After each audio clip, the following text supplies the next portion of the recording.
that goes. But that's good news. And also, Mr. Yego gets to go to his Yes, his fourth Olympics. His fourth Olympics, I think. Because he was there in 12. He was there in 16. He was there in 2020. 16, 20. And now this one. He wasn't there in 12, was he? I don't think so. I'm not sure. London. Yeah, I can't remember talking to Yego. But was he there in 2008? No. 2008 Yego was a baby. I'm not sure about London, but I think he's could be either third. going to his third or fourth Olympics. No, they've been saying fourth. So I'm trying to think. Was he in London? So he's fourth. Yeah. That would be because he was in. I'll tell you now. I'll tell you just now. We'll go around and see. Yeah. He was in London. Yeah, he was 12th. Yeah. He was 12th. He was last with 77 draw of 77. And then in 16, he was in Rio, got that wonderful silver. And then 2021, did bit of a struggle, 77. So he gets to go for his fourth Olympics. Again through the rankings, if I'm not mistaken.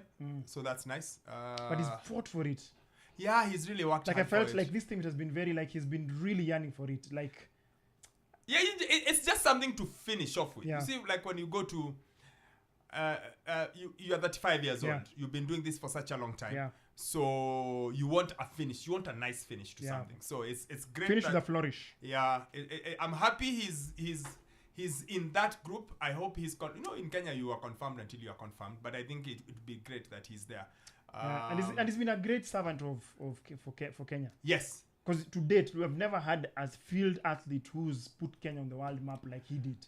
My man, when Wikipedia says your nickname is Mr. YouTube, like on your page, like it says your name and then nickname, like first thing nickname before it goes to your birthday and stuff. I think you've earned it. He's a smart kid. And the thing is, I was just thinking about it right now. I wish if we had known much more earlier in terms of this, because when he popped up, social media wasn't as big. No, it wasn't there. Yeah, it was just, I think the only one that was there was X. So I wish...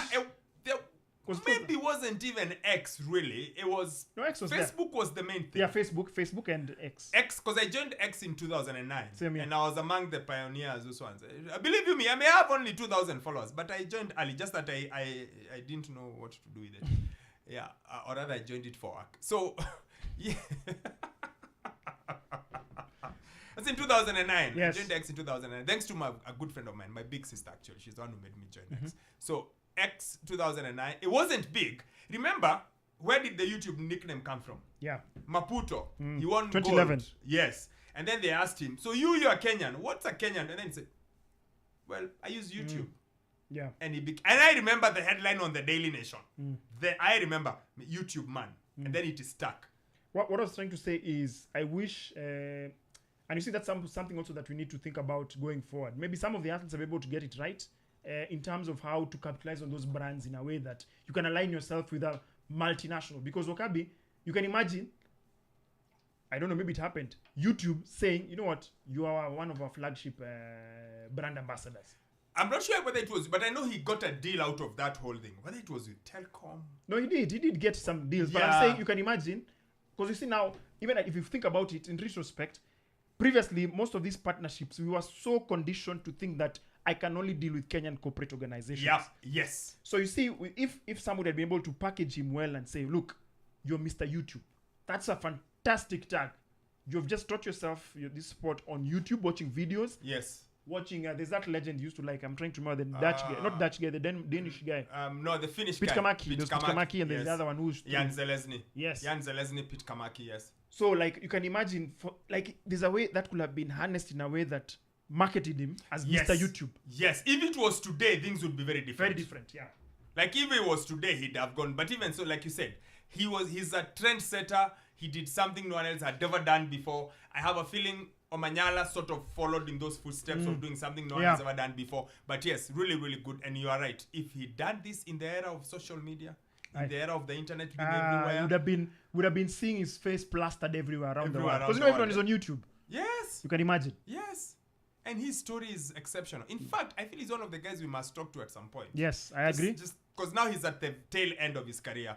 But when you think about how many titles he's won, you know he's the African record holder. He's the championship record holder at the World Championships, by the way. Do you know how many titles he has for Africa? He has 1, 2, 3, 4, 5. He has 5 African titles. 5 African titles. 2 African Games titles, a Commonwealth game, a world champion, and a silver medalist. I think for me the special was that world champion. The one he won in 2015. Yes. To date, I can hear the commentary in my head. I can literally hear the commentator saying, here comes Yego. He's under a little bit of pressure. Just big and powerful. And then he throws, and then the commentator goes, does he like it? Does he like it? Does he like it? He loves it, yeah. And then it goes into 92, blah, blah. And it's, and it's... That was a throw, and that's the best he's done since then. Yes. Because Yego was a big game. He's a big game player. When the stakes are high, he always steps up. That's why you're saying... Olympics, when he went to Olympics, not many people gave him a chance because he'd had a disrupted season. But he found a way, got that silver. World Championships, best throw of that year. Glasgow, I was with him in Glasgow when he won that Commonwealth gold. He always stepped up at that high level. But yes, you are right. If it was a different age, different time, things would be so very different. But yes, so that's Julius Yego. He gets to continue, if I'm not mistaken. I hope it's confirmed. You know, in Kenya, at times you're never sure. Things go and but I saw he shared in his socials as well. But it's good. But anyway, speaking of unique things,